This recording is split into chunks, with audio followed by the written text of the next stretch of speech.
ఇది నిజంలో ఇప్పుడు rapid news చూద్దాం. పెహల్గాం ఉగ్రదాడికి ప్రతీకారంగా భారత్ చేపట్టిన ఆపరేషన్ సింధూర్ తో తమకు జరిగిన నష్టాన్ని పాక్ నేతలు ఒక్కొక్కరుగా అంగీకరిస్తున్నారు. రీసెంట్ గా పాక్ ఉప ప్రధాని ఇషాక్ దార్ ఆపరేషన్ సింధూర్ పై స్పందించారు. భారత్ వైమానిక దాడులతో తీవ్ర నష్టం జరిగిందని తెలిపారు.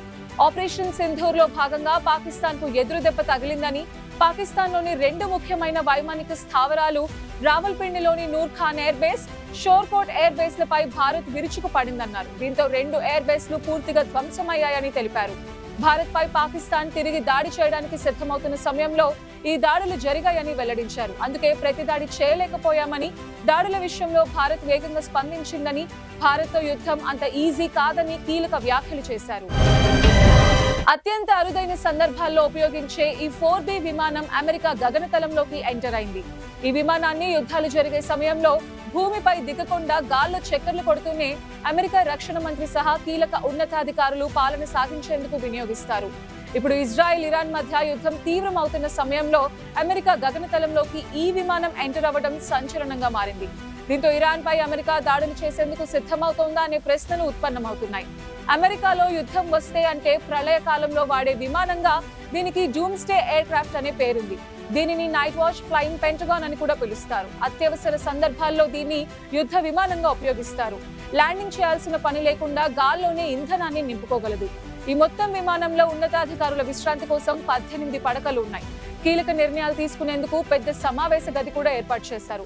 9/11 దాడుల తర్వాత ఈ సిరీస్ విమానంలో నాటి అధ్యక్షుడు జార్జ్ బుష్ పలుమార్లు ప్రయాణించారు.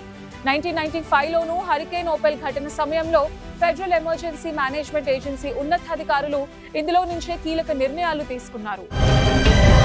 తమ దేశం నుంచే ఖలిస్తానీ వేర్పాటువాదులు భారత్ కు వ్యతిరేకంగా కుట్రలు చేస్తున్నారని ఎట్టకేలకు కెనడా అంగీకరించింది. తమ దేశ వార్షిక నివేదికలో కెనడా నిఘా సంస్థ సంచలన విషయాన్ని వెల్లడించింది. భారత్ లో హింసను ప్రోత్సహించడానికి, దాడులు చేయడానికి అవసరమైన నిధులు సమకూర్చుకునేందుకు ఖలిస్తానీ వేర్పాటువాదులు కెనడాను తమ స్థావరంగా వినియోగించుకుంటున్నారని పేర్కొంది. ఖలిస్తానీలకు సంబంధించి కెనడా తొలిసారిగా ఉగ్రవాదులు అనే పదాన్ని ఉపయోగించింది. భారత్ లోని పంజాబ్ ప్రాంతంలో ప్రత్యేక ఖలిస్తాన్ దేశం కోసం వీరు కుట్రలు చేస్తున్నట్టు వెల్లడించింది.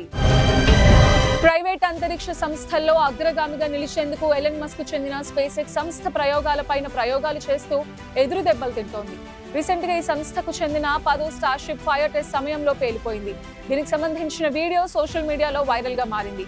స్పేస్ ఎక్స్ అమెరికాలో టెక్సాస్ లోని పరీక్ష కేంద్రం వద్ద స్టార్షిప్ ని పరీక్షించేందుకు సిద్ధం చేసింది. ఈ క్రమంలో అది పరీక్షిస్తున్న దశలోనే పేలిపోయింది. స్పేస్ ఎక్స్ తో సహా స్థానిక అధికారులు కూడా ఈ విషయాన్ని ధృవీకరించారు. కాగా ఈ ఘటనలో ఎవరికి ఎలాంటి గాయాలు కాలేదని టెక్సాస్ అధికారులు తెలిపారు.